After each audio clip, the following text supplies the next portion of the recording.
지금 여러분이 서 있는 곳이 북한이라면 상상이 되십니까? 그리고 저 멀리 강 건너편에 자유가 있다고요. 하지만 그 강을 건너려면 목숨을 걸어야 한다고요. 건너시겠습니까? 아마 대부분은 망설이실 겁니다. 당연합니다. 목숨이 걸린 문제니까요. 하지만 오늘 제가 들려드릴 이야기의 주인공은 건넜습니다. 그 강을, 두만강을, 죽음의 강을, 오늘은 그 이야기를 해드리려고 합니다. 1부와 2부에서 여러분은 김혁의 이야기를 들으셨습니다. 어떻게 강낭이를 훔쳤는지, 어떻게 배신당했는지, 어떻게 3년 동안 노동교화소에서 버텼는지, 그리고 2부 마지막, 김혁은 석방되었습니다. 2002년 4월 12일, 3년 만에 자유의 몸이 되었습니다. 하지만 진짜 자유는 아니었습니다. 여전히 북한에 있었으니까요. 이제 김혁은 진짜 탈출을 시작합니다. 북한을 떠나는 탈출, 두만강을 건너는 탈출, 목숨을 거는 탈출, 그리고 6년 후 한국에 도착합니다. 오늘은 그 여정을 들려드리겠습니다. 영상 끝까지 꼭 봐주세요. 이것은 실화이고 여러분이 알아야 할 이야기입니다. 구독과 좋아요 부탁드리고요. 댓글에 어느 지역에서 보고 계신지 남겨주세요. 자, 그럼 시작하겠습니다. 2002년 4월, 김혁의 진짜 탈출이 시작됩니다. 일장 석방 후 첫날 마이너스 어디로 가야 하나. 노동교화소 철문을 나섰습니다.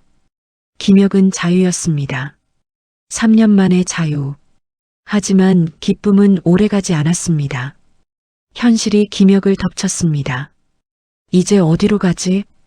김혁은 아무것도 없었습니다. 집도 없었습니다. 원래 살던 집은 이미 빼앗겼습니다. 부모님도 돌아가셨습니다. 친구도 없었습니다. 돈도 없었습니다. 일자리도 없었습니다. 전과자였으니까요. 노동교화소에서 3년을 산 사람, 누가 고용하겠습니까? 김혁은 막막했습니다. 하지만 포기할 수 없었습니다. 일단 어디든 가자. 살 곳을 찾자. 그리고 탈출 계획을 세우자. 김혁은 걷기 시작했습니다. 산길을 따라 내려갔습니다. 마을로 갔습니다. 온성군. 김혁이 체포되기 전에 살던 곳이었습니다. 익숙한 거리였습니다. 하지만 동시에 낯설었습니다. 3년 만에 보는 거리. 많은 게 변했을까요? 아니었습니다. 거의 변하지 않았습니다. 여전히 가난했습니다. 여전히 허름했습니다. 여전히 사람들은 지쳐 보였습니다. 김혁은 생각했습니다. 3년 동안 지옥에 있었는데 밖도 지옥이네. 김혁은 아는 사람의 집을 찾았습니다. 박철수라는 사람이었습니다. 나이는 50대. 노동교화소 가기 전에 알던 사람이었습니다. 착한 사람이었습니다. 김혁은 그의 집 문을 두드렸습니다. 똑똑똑. 잠시 후 문이 열렸습니다. 박철수가 나왔습니다. 김혁을 보더니 놀랐습니다. 김혁? 너 나왔구나? 네, 철수 형님. 어제 나왔습니다. 들어와. 박철수가 김혁을 안으로 들였습니다. 작은 방이었습니다. 허름했지만 따뜻했습니다. 김혁은 3년 만에 처음으로 따뜻한 방에 앉았습니다. 눈물이 날 뻔했습니다. 박철수가 물을 떠다 줬습니다. 마셔. 고맙습니다. 김혁은 물을 마셨습니다.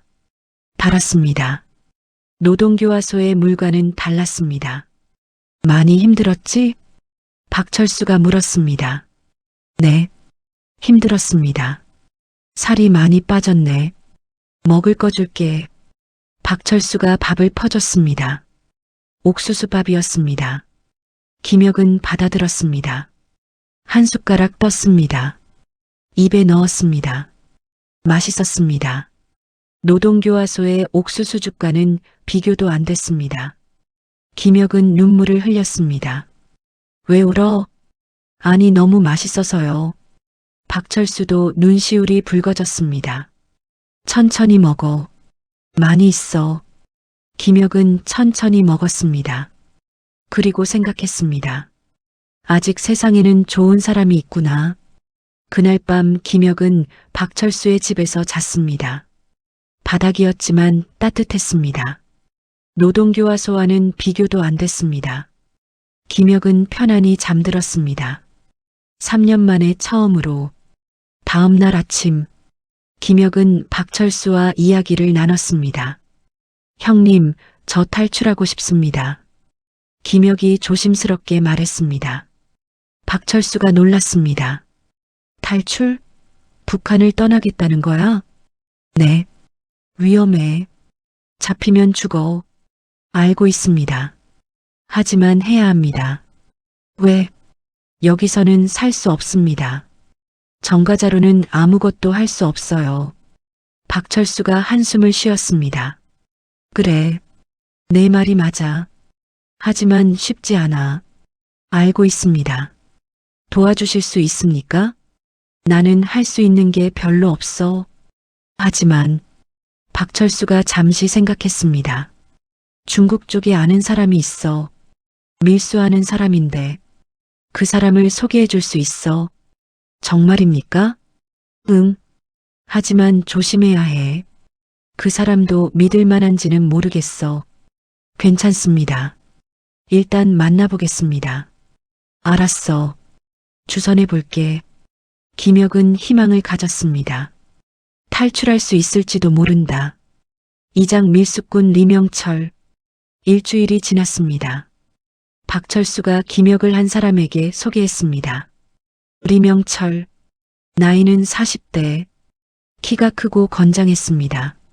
얼굴은 험악해 보였습니다. 하지만 눈빛은 날카로웠습니다. 그는 밀수꾼이었습니다. 북한과 중국 사이를 오가며 물건을 밀수하는 사람. 위험한 일이었지만 돈이 되었습니다. 김혁은 리명철을 만났습니다. 어두운 골목이었습니다. 밤 10시. 주위를 조심스럽게 살폈습니다. 너가 김혁이지? 리명철이 물었습니다. 네. 철수한테 들었어. 탈출하고 싶다며? 네. 왜? 살고 싶어서입니다. 리명철이 김혁을 쳐다봤습니다. 잠시 침묵이 흘렀습니다. 어렵다. 리명철이 말했습니다. 알고 있습니다. 돈이 있어? 없습니다. 그럼 안 돼. 리명철이 돌아서려 했습니다. 기다리세요. 김혁이 소리쳤습니다. 뭐? 일하겠습니다. 돈을 벌겠습니다. 그러니 방법을 알려주세요. 리명철이 다시 김혁을 봤습니다. 일한다고? 네. 뭐든 하겠습니다. 리명철이 생각했습니다. 그래. 좋아. 나랑 밀수를 해. 밀수요? 그래. 중국에서 물건을 가져와서 북한에 팔면 돼. 돈을 모을 수 있어. 위험하지 않습니까? 위험하지. 잡히면 또 교화소 가. 아니면 총 맞아 죽든지. 하지만 너 탈출하고 싶잖아. 돈 없이는 못해. 브로커한테 줄 돈도 필요하고. 얼마나 필요합니까? 최소 2,000위안은 있어야 해. 2,000위안. 당시 환율로 약 30만 원. 북한에서는 엄청난 돈이었습니다. 밀수하면 얼마나 벌 수 있습니까? 한 번에 10만 200위안 정도.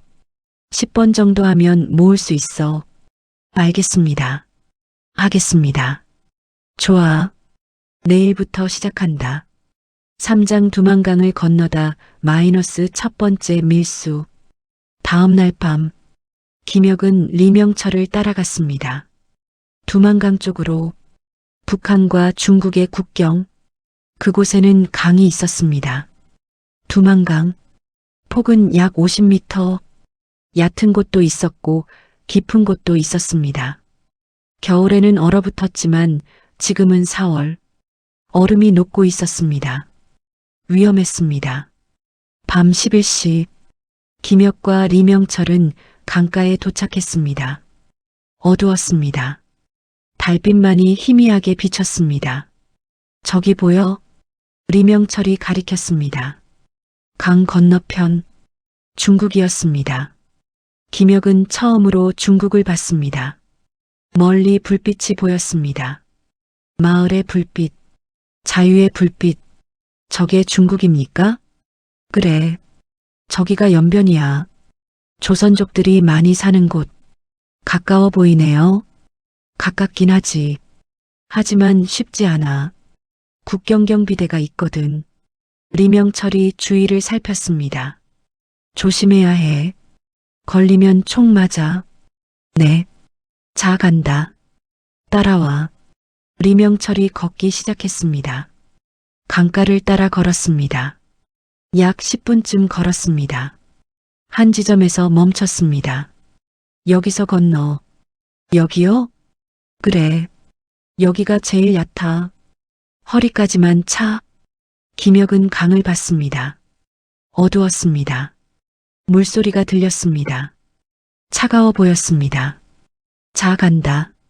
리명철이 물에 들어갔습니다. 김혁도 따라 들어갔습니다. 차가웠습니다. 엄청나게 차가웠습니다. 4월이었지만 물은 얼음 같았습니다. 김혁의 다리가 얼었습니다. 감각이 사라졌습니다. 하지만 계속 걸어야 했습니다. 물은 무릎까지 찼습니다. 허벅지까지 찼습니다. 허리까지 찼습니다. 김혁은 조심스럽게 걸었습니다. 발밑이 미끄러웠습니다. 돌들이 있었습니다. 한 발 한 발, 천천히, 조심스럽게 반쯤 건넜습니다. 그때였습니다.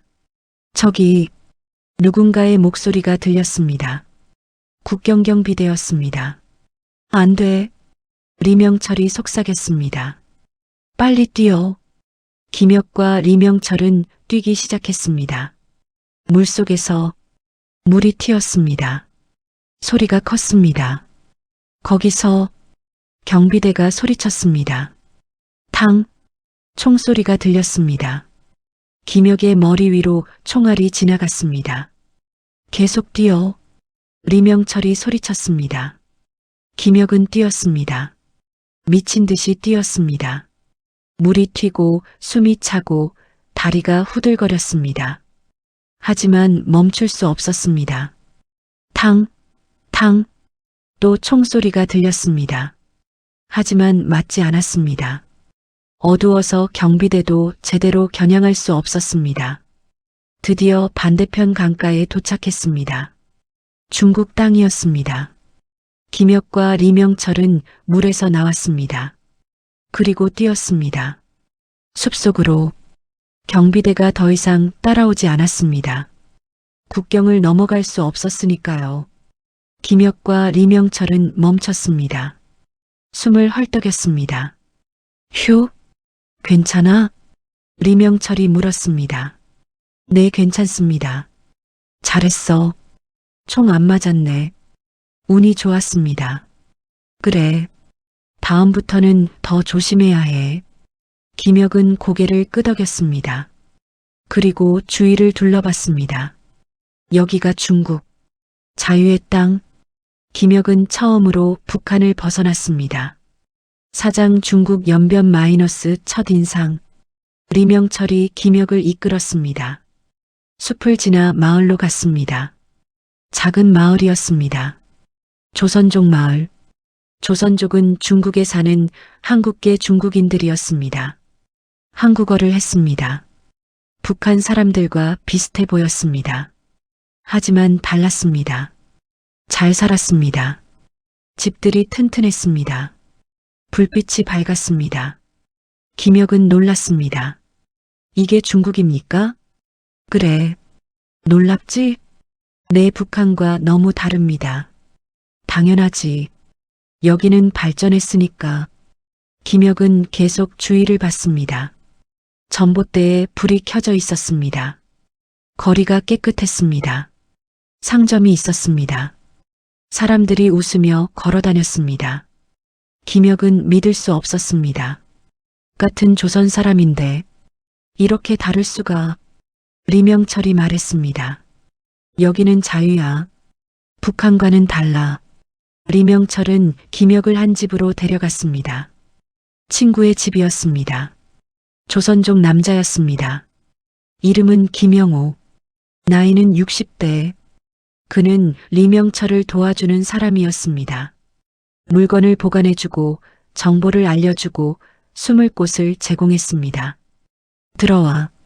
김영호가 말했습니다. 김혁과 리명철은 들어갔습니다. 집안은 따뜻했습니다. 난방이 있었습니다. 김혁은 놀랐습니다. 북한에서는 난방이 거의 없었으니까요. 앉아. 김영호가 의자를 가리켰습니다. 김혁은 앉았습니다. 의자였습니다. 부드러운 의자. 김혁은 3년 만에 처음으로 의자에 앉았습니다. 편했습니다. 배고프지?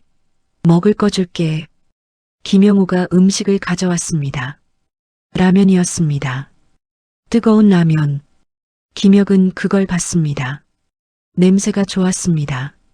먹어. 김영호가 말했습니다. 김혁은 젓가락을 들었습니다. 면을 집었습니다. 입에 넣었습니다. 맛있었습니다. 엄청나게 맛있었습니다. 김혁은 눈물을 흘렸습니다. 왜 울어? 김영호가 물었습니다. 너무 맛있어서요. 김혁이 대답했습니다. 김영호와 리명철은 서로를 봤습니다. 안타까운 표정이었습니다. 그들은 알고 있었습니다. 김혁이 얼마나 힘들게 살았는지를. 그날 밤 김혁은 김영호의 집에서 잤습니다. 침대였습니다. 부드러운 침대. 이불도 따뜻했습니다.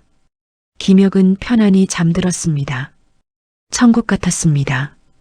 오장 밀수 생활. 다음 날부터 김혁은 밀수를 시작했습니다. 리명철과 함께 밀수하는 물건은 다양했습니다. 중국에서 북한으로 쌀, 옷, 약, 일상용품, 북한에서 중국으로 버섯, 약초, 광물. 밀수 과정은 위험했습니다. 매번 두만강을 건너야 했습니다. 매번 국경경비대를 피해야 했습니다. 매번 목숨을 걸어야 했습니다. 하지만 김혁은 했습니다. 돈을 모으기 위해서, 탈출하기 위해서. 첫 번째 밀수는 성공했습니다. 쌀 20kg를 북한으로 가져갔습니다. 팔았습니다. 150위안을 벌었습니다. 김혁은 기뻤습니다. 시작이다. 두 번째, 세 번째, 네 번째. 김혁은 계속 밀수를 했습니다. 한 달에 34번. 매번 10만 200위안을 벌었습니다. 하지만 쉽지 않았습니다. 어느 날 밤이었습니다. 김혁은 옷 30벌을 가지고 두만강을 건너고 있었습니다. 무거웠습니다. 배낭에 가득 찼습니다. 물속을 걸었습니다. 반쯤 왔을 때 거기서 국경경비대였습니다. 또 걸렸습니다. 안 돼. 김혁은 뛰기 시작했습니다. 탕, 탕, 총소리. 하지만 김혁은 멈추지 않았습니다. 계속 뛰었습니다. 다행히 맞지 않았습니다. 북한 쪽 강가에 도착했습니다. 숲속으로 뛰어들었습니다. 경비대는 더 이상 쫓아오지 않았습니다. 김혁은 살았습니다. 하지만 심장이 터질 것 같았습니다. 육장 6개월 후 돈을 모으다. 6개월이 지났습니다. 2002년 10월 김혁은 돈을 모았습니다. 1800위안. 거의 다 모았습니다. 조금만 더 하면 2000위안. 그러면 브로커를 만날 수 있었습니다. 하지만 문제가 생겼습니다. 어느 날 리명철이 김혁을 불렀습니다. 김혁아, 나쁜 소식이 있어. 무슨 소식입니까? 보이부가 너를 찾고 있어. 저를요? 그래. 너 밀수하는 거 들킨 것 같아. 어떡해요? 모르겠어. 누가 신고했나 봐. 김혁은 놀랐습니다.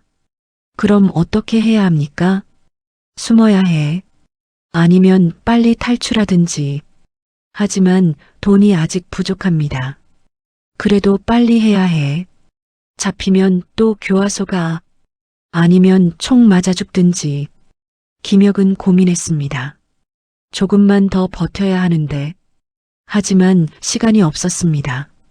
7장 급하게 준비하다. 김혁은 결심했습니다. 빨리 탈출하자. 돈이 조금 부족했지만 어쩔 수 없었습니다. 리명철에게 부탁했습니다. 형님, 브로커를 소개해 주세요. 알았어.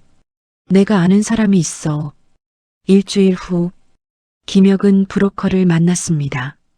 중국 연변에서 브로커의 이름은 박성수, 나이는 50대, 조선족이었습니다.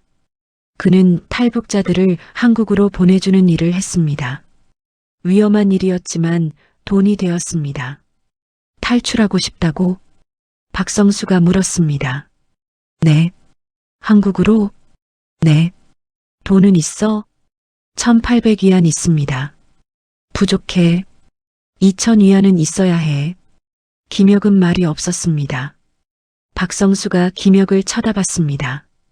왜 탈출하고 싶어? 살고 싶어서입니다. 북한에서? 네. 거기서는 살 수 없습니다.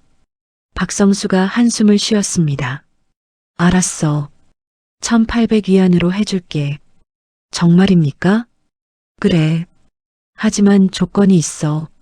무슨 조건입니까? 한국 가서 나머지 갚아. 200위안. 알겠습니다. 꼭 갚겠습니다. 좋아. 그럼 준비해. 8장 탈출 계획. 박성수가 설명했습니다. 탈출 루트는 이래. 첫째, 여기 연변에서 중국 내륙으로 간다. 둘째, 기차를 타고 남쪽으로 내려간다. 셋째, 베트남이나 라오스 국경까지 간다. 넷째, 거기서 한국 대사관으로 간다. 다섯째, 한국으로 비행기 타고 간다. 김혁은 들었습니다. 얼마나 걸립니까? 한 달 정도. 길면 2달. 위험합니까?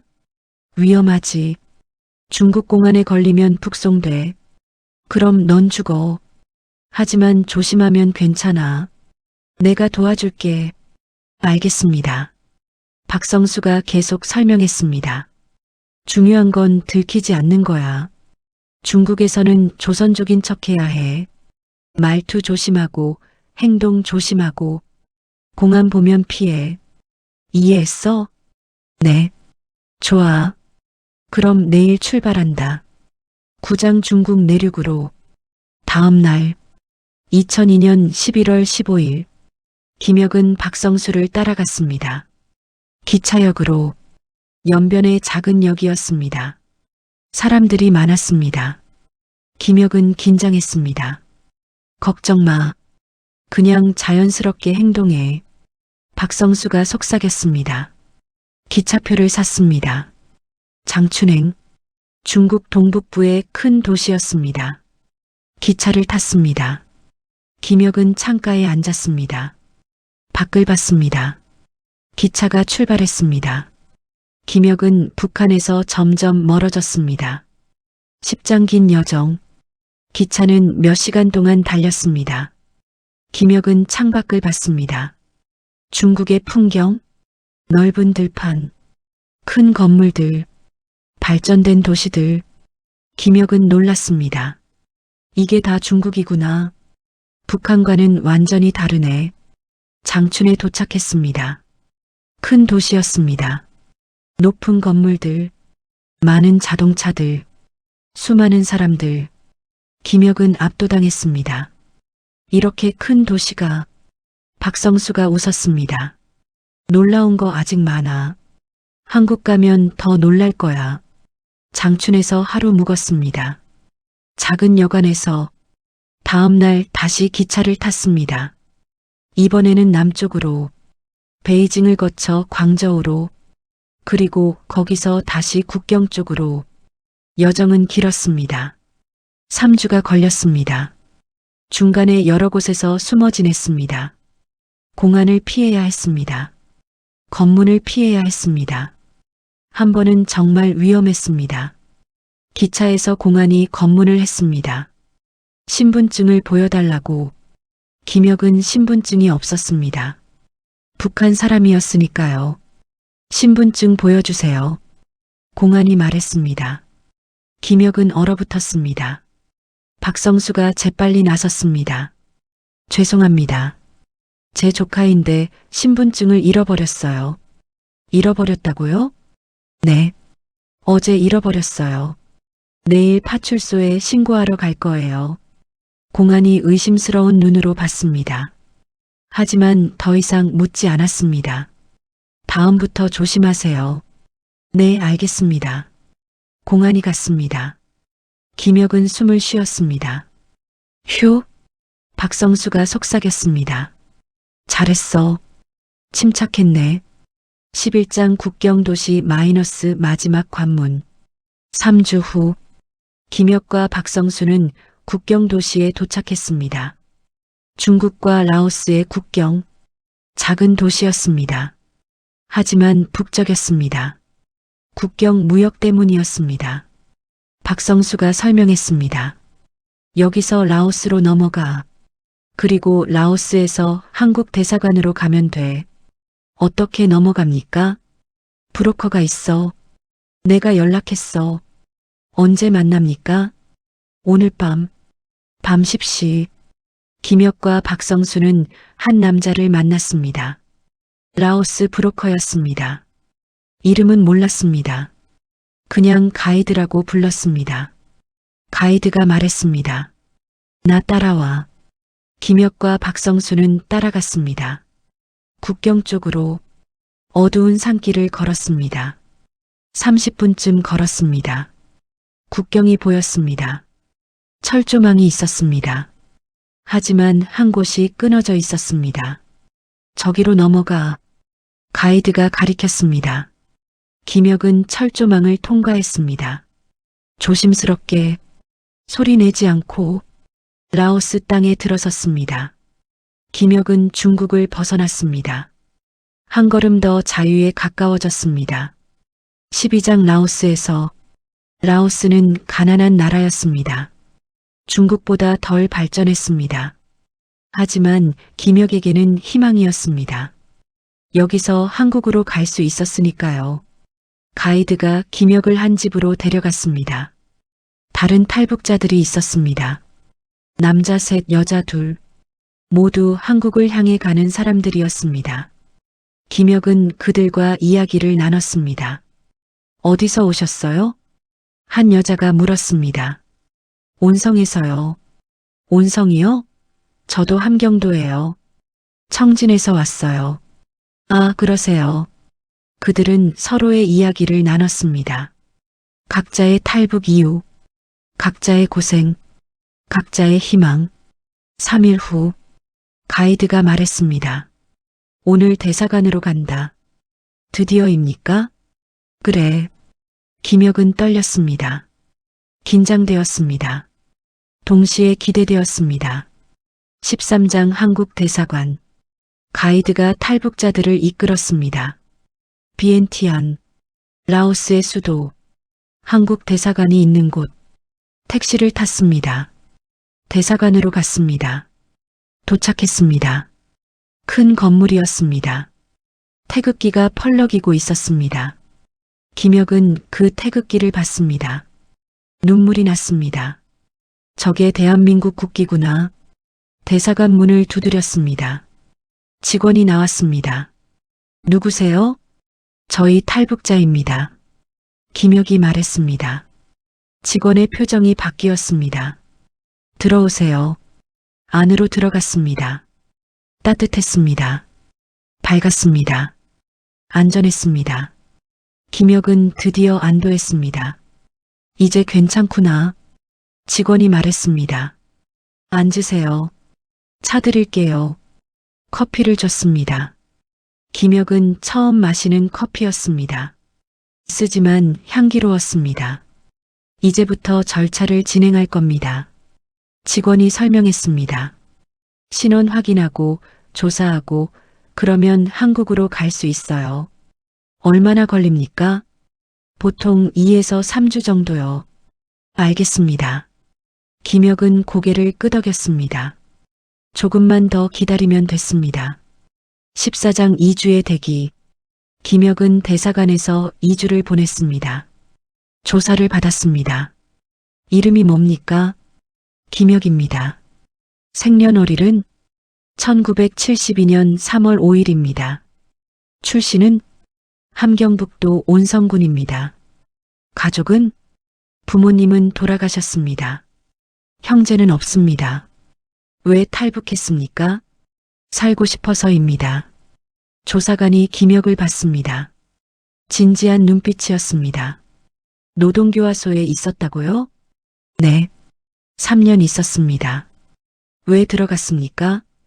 강낭이 도둑질했습니다. 왜 훔쳤습니까?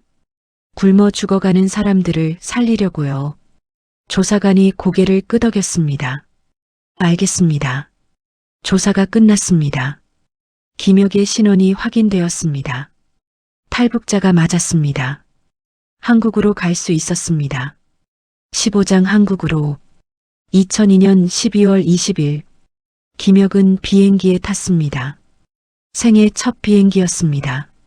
놀라웠습니다. 하늘을 날다니 창밖을 봤습니다. 구름이 보였습니다. 아름다웠습니다. 김혁은 생각했습니다. 나 지금 꿈을 꾸는 건가? 6시간 후 비행기가 착륙했습니다. 인천국제공항. 김혁은 비행기에서 내렸습니다. 공항은 거대했습니다. 밝았습니다. 깨끗했습니다. 사람들이 많았습니다. 모두 여유로워 보였습니다. 김혁은 압도당했습니다. 이게 한국이구나. 출구로 나왔습니다. 통일부 직원이 기다리고 있었습니다. 김혁 씨? 네. 저는 통일부에서 나왔습니다. 환영합니다. 감사합니다. 이제부터 하나원에서 교육받으실 겁니다. 하나원이 뭡니까? 탈북자 정착 교육시설이에요. 거기서 한국 생활을 배우실 수 있어요. 알겠습니다. 차를 타고 이동했습니다. 창밖을 봤습니다. 한국의 풍경, 높은 건물들, 넓은 도로, 많은 자동차들, 밝은 불빛들. 김혁은 계속 놀랐습니다. 정말 다른 세상이네. 16장 하나원에 도착했습니다. 경기도 안성. 탈북자들을 위한 교육시설이었습니다. 12주 동안 교육을 받았습니다. 한국 사회 이해, 한국 법률, 한국 경제, 취업 교육, 심리 상담. 김혁은 열심히 배웠습니다. 새로운 세상이었습니다. 모든 게 신기했습니다. 어느 날 수업 시간이었습니다. 강사가 물었습니다. 여러분, 한국에 와서 가장 놀란 게 뭡니까? 한 탈북자가 대답했습니다. 쌀밥을 매일 먹을 수 있다는 거요. 다른 탈북자가 말했습니다. 밤에 불이 켜진다는 거요. 또 다른 사람이 말했습니다. 물이 깨끗하게 나온다는 거요. 김혁도 말했습니다. 사람들이 웃는다는 거요. 강사가 고개를 끄덕였습니다. 그렇죠. 여기는 다릅니다. 자유니까요. 17장 새로운 삶의 시작. 2003년 3월 김혁은 하나원을 수료했습니다. 이제 독립할 시간이었습니다. 정부에서 지원금을 줬습니다. 정착금 약 500만 원. 집을 구할 수 있는 돈. 김혁은 서울로 갔습니다. 작은 원룸을 구했습니다. 구로구에 있는 작은 방. 하지만 김혁에게는 궁전 같았습니다. 내 집이 생겼다. 일자리를 구했습니다. 공장에서 일했습니다. 힘들었지만 괜찮았습니다. 노동교화소와는 비교도 안 됐습니다. 월급을 받았습니다. 120만 원. 김혁은 그 돈을 보며 울었습니다. 이렇게 큰 돈을 천천히 적응했습니다. 한국 생활에 처음에는 어려웠습니다. 지하철을 타는 것도 어려웠습니다. 복잡했습니다. 어디로 가야 할지 몰랐습니다. 편의점에 가는 것도 어려웠습니다. 물건이 너무 많았습니다. 뭘 사야 할지 몰랐습니다. 사람들과 대화하는 것도 어려웠습니다. 말투가 달랐습니다. 북한 억양이 나왔습니다. 사람들이 이상하게 봤습니다. 하지만 김혁은 포기하지 않았습니다. 하나씩 배웠습니다. 하나씩 적응했습니다. 18장 1년 후 1년이 지났습니다. 2004년 김혁은 많이 변했습니다. 한국 생활에 적응했습니다. 새 직장을 구했습니다.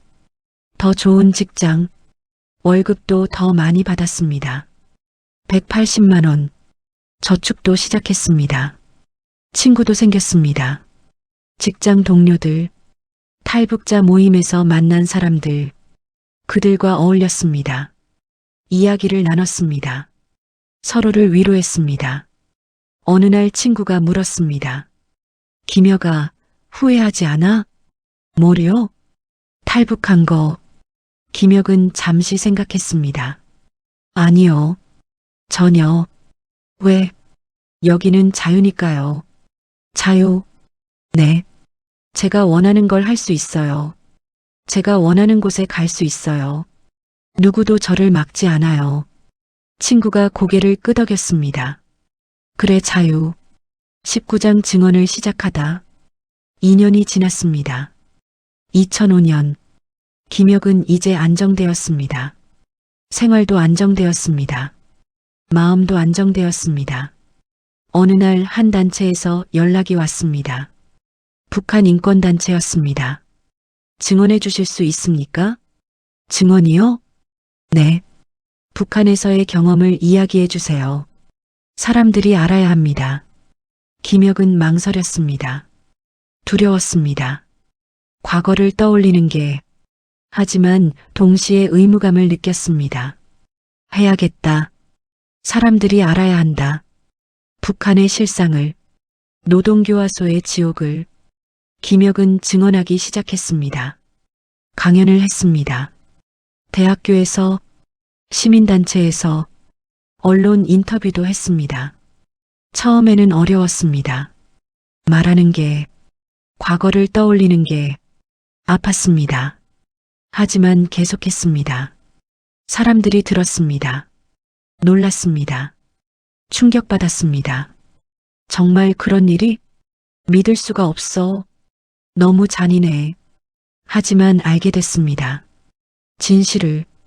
김혁은 뿌듯했습니다. 내 고통이 헛되지 않았구나. 사람들이 알게 됐구나.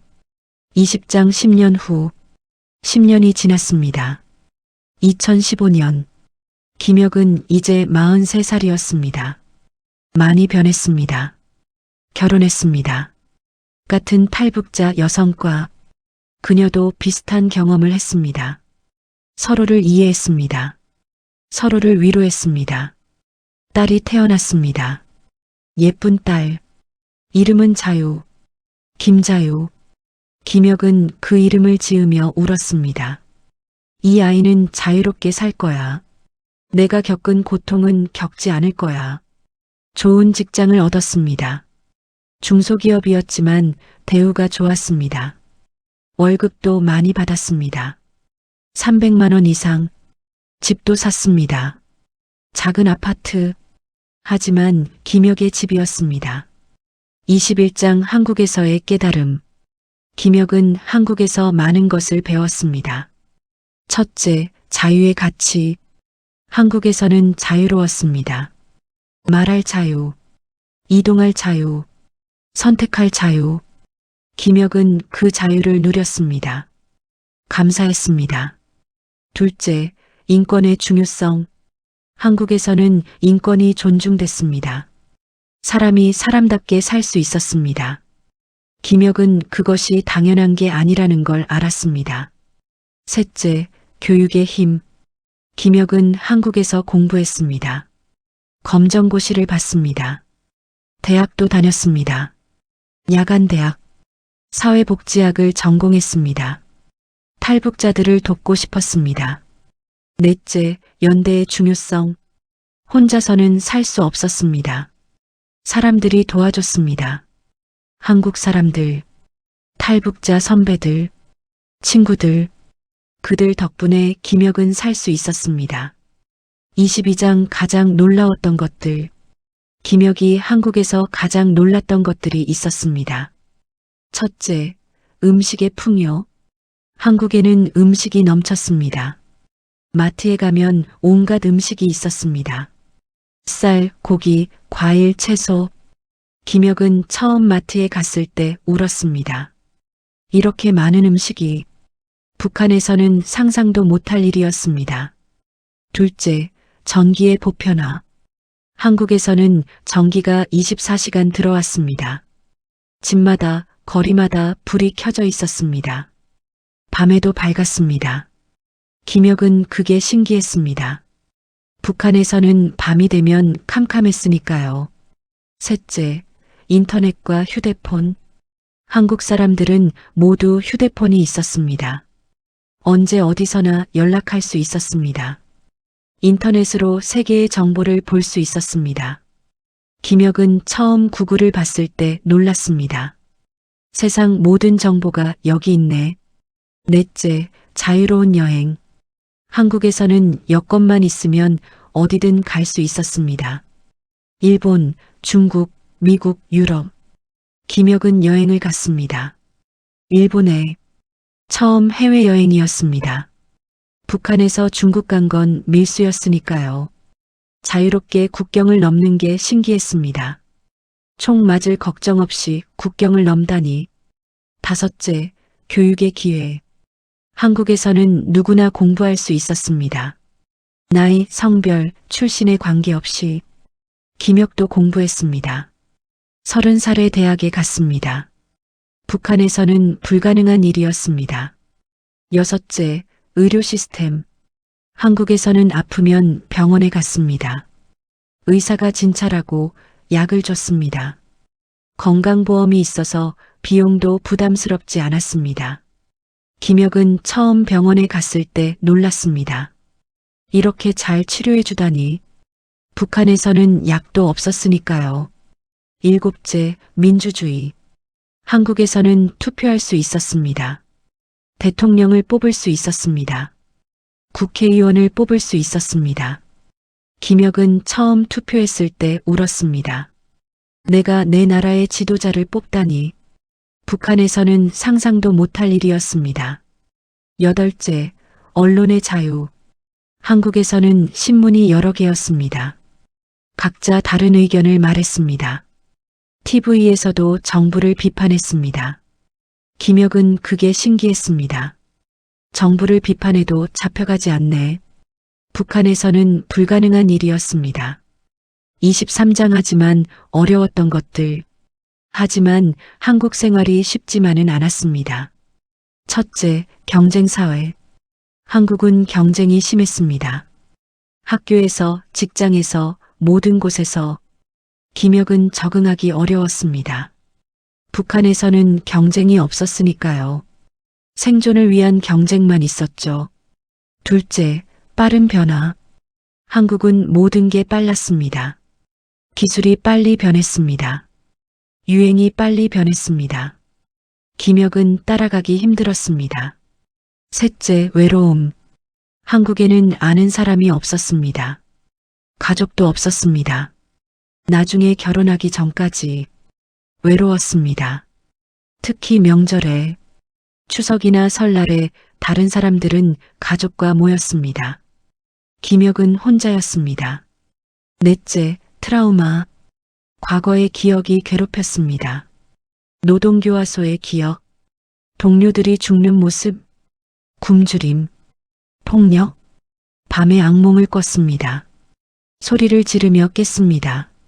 상담을 받았습니다. 천천히 나아졌습니다. 하지만 완전히 사라지지는 않았습니다. 다섯째, 차별.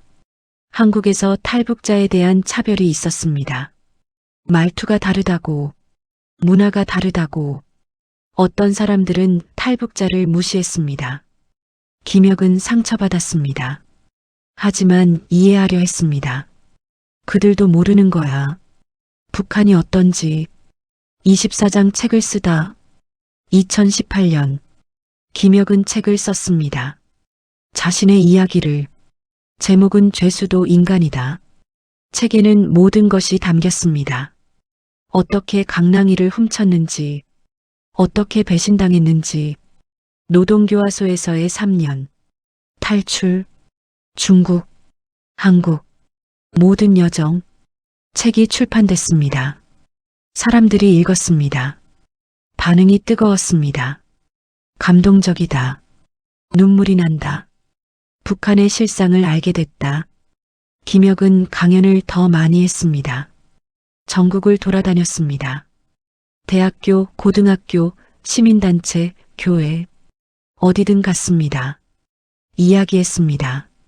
사람들이 들었습니다. 25장 딸에게 하는 이야기. 김혁의 딸 자유가 10살이 되었습니다. 2025년 어느 날 자유가 물었습니다. 아빠, 북한이 어떤 곳이에요? 김혁은 잠시 생각했습니다. 어떻게 설명해야 할까? 자유야. 응? 북한은 아빠가 태어난 곳이야. 그런데 왜 여기로 왔어요? 거기서는 살 수 없었어. 왜요? 자유가 없었거든. 자유가 없다고요? 그래. 내 이름처럼 자유 말이야. 김혁이 딸을 안았습니다. 자유야, 너는 자유롭게 살 거야. 내가 원하는 걸 할 수 있어. 내가 원하는 곳에 갈 수 있어. 아무도 너를 막지 않아. 그게 얼마나 소중한 건지 알아야 해. 자유가 고개를 끄덕였습니다. 알겠어요, 아빠. 김혁은 딸에게 이야기했습니다. 자신의 이야기를 조금씩 나이에 맞게 10살 때는 이렇게 말했습니다. 아빠는 북한에서 왔어. 거기는 가난한 곳이야. 15살 때는 더 자세히 말했습니다. 아빠는 감옥에 있었어.